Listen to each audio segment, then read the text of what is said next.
Fakir bergema di pagi mulia, 10 Zulhijjah diraikan Islam sedunia.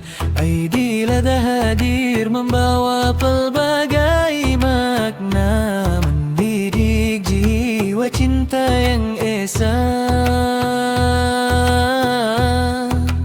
Kisah Ibrahim penuh ketaatan, tulus menerima setiap pujian. Ismail rela demi perintah Tuhan, lambang agung sebuah cinta, ketaatan dan pengorbanan. Bukan darah itu yang dipandang, bukan daging jadi kebanggaan, namun ikhlas dalam pengorbanan. Takwa yang tinggi diredai Tuhan. Aidilada sucikan jiwa, mengajar insan erti reda, berkongsi rezeki sesama manusia, agar terjalin kasih dan cinta. Hari korban menyatu ummah, yang kaya membantu yang susah.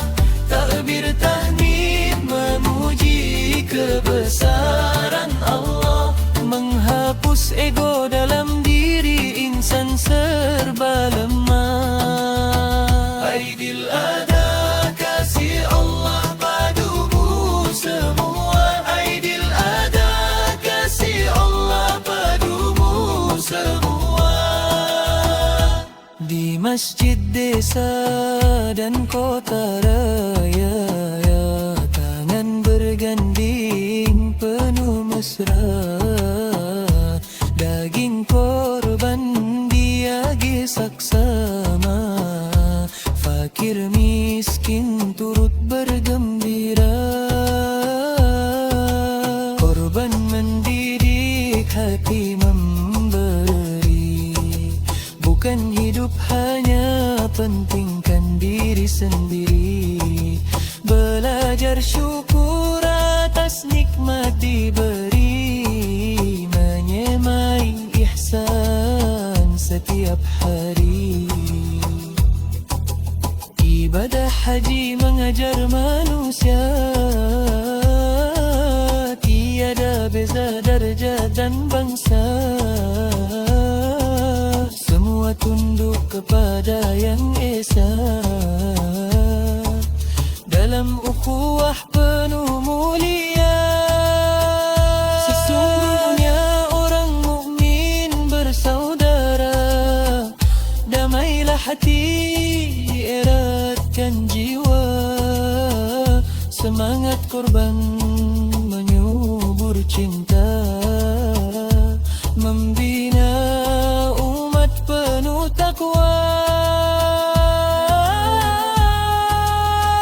Sabda Nabi Muhammad jadikan panduan, amalan korban bukti ketaatan dan pengorbanan. Setiap titis darah yang jatuh ke bumi, diangkat Allah penuh rahmati kasih abadi. Aidilada sucikan jiwa, mengajar insan erti reda, berkongsi rezeki sesama manusia, agar terjalin kasih dan cinta. Hari korban menyatu ummah, yang kaya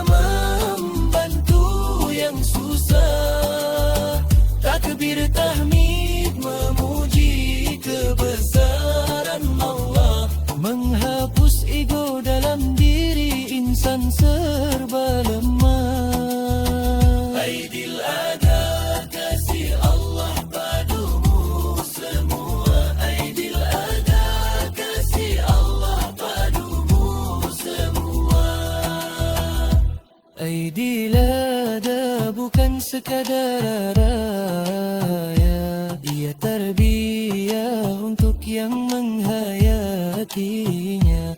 Belajar sabar, ikhlas dan setia menuju rahmat Allah selamanya.